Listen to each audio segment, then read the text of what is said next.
Assalamualaikum warahmatullahi wabarakatuh. Baiklah, kami akan mempresentasikan hasil diskusi kami tentang pendapatan yang akan dibacakan oleh Ogi Melinda. Kepada Ogi dipersilahkan. Pendapatan. Dalam masalah teoritis tentang pendapatan ada 4.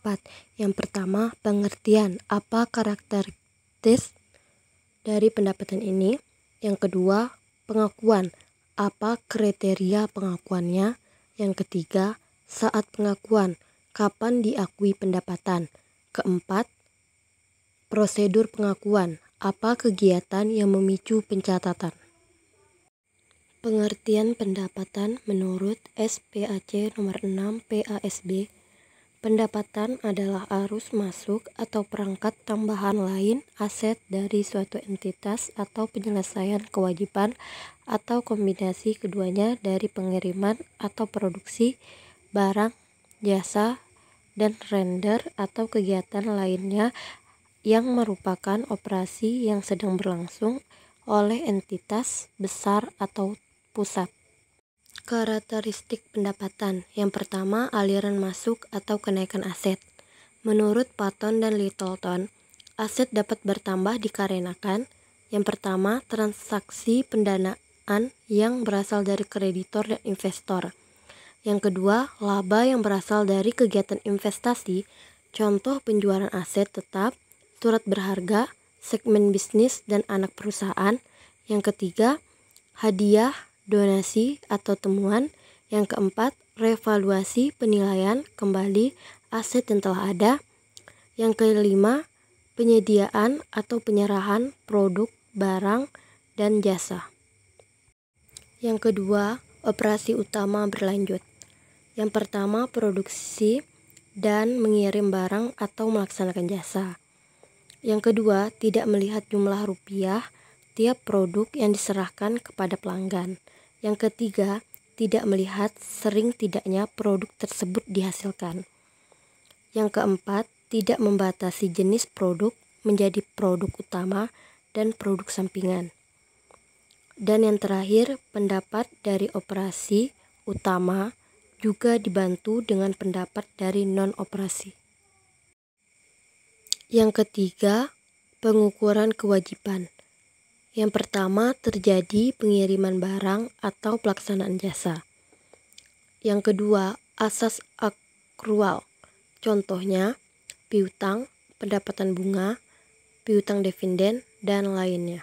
Yang keempat, suatu entitas, di mana perusahaan memiliki hubungan dengan pemilik, dikarenakan sebuah aset yang dikuasai oleh perusahaan pada saat aset naik sebagai pendapatan, maka utang perusahaan kepada pemilik juga naik dengan jumlah yang sama. Utang kepada pemilik ini berwujud ekuitas, jadi naiknya ekuitas merupakan konsekuensi, bukan sebagai pendapatan. Karakteristik utang. Yang pertama, peripheral dan insidental. Contoh, penjualan investasi dalam surat berharga, penjualan aset, pelunasan utang, obligasi sebelum jatuh tempo. Yang kedua, transaksi non timbal balik dengan pihak lain. Contoh, hadiah donasi bagi organisasi non-profit dan penerimaan ganti rugi pemenang tuntutan perkara hukum. Yang ketiga, penahanan aset. Contoh, kenaikan harga sekuritas investasi, kenaikan nilai tukar valuta asing, dan kenaikan karena penahanan sediaan. Yang keempat, faktor lingkungan. Contoh, ganti rugi asuransi musibah alam yang melebihi kos aset yang rusak. Produk perusahaan. Pendapatan kejadian yaitu kenaikan, bukan objek itu sendiri, dan kenaikan tersebut harus berkaitan dengan nilai, sehingga bersifat moneter. Jadi, pendapatan adalah kejadian moneter naiknya nilai perusahaan karena produksi atau penjualan produk. Aliran moneter berupa A. Nilai aset naik karena produksi atau penjualan produk ke konsumen. B. Objek, yaitu jumlah rupiah, kos atau nilai, aset atau produk yang dihasilkan atau dijual. Yang ke-8, utang. Menurut IAI dan APB, yang menimbulkan utang menjadi sumber atau karakteristik pendapatan di sini ada 3. Yang pertama, karena utang merupakan kenaikan ekuitas aset bersih. Yang kedua, karena utang merupakan transaksi periferal, transaksi di luar operasi utama, atau insidental, transaksi yang terjadinya jarang. Yang ketiga, karena utang merupakan selain yang berupa pendapatan atau investasi oleh pemilik. Saya akan melanjutkan presentasi dari kelompok kami. Pertukaran produk ini dikarenakan pendapatan akhirnya harus dinyatakan dalam satuan moneter untuk dicatat dalam sistem pembukuan.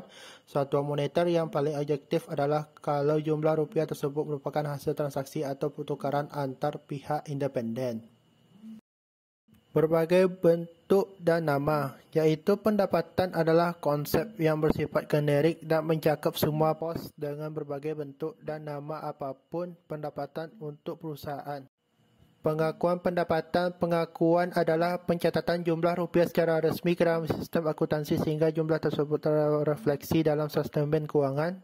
Pengertian atau definisi pendapatan harus dipisahkan dengan pengakuan pendapatan, bahkan pengertian pendapatan sebenarnya juga harus dipisahkan dengan pengukuran pendapatan. Pembentukan pendapatan, suatu konsep yang berkaitan dengan masalah kapan dan bagaimana sesungguhnya pendapatan itu timbul atau menjadi 2. Konsep pembentukan pendapatan menyatakan bahwa pendapatan terbentuk, terhimpun atau berhak dalam kurung to be earned.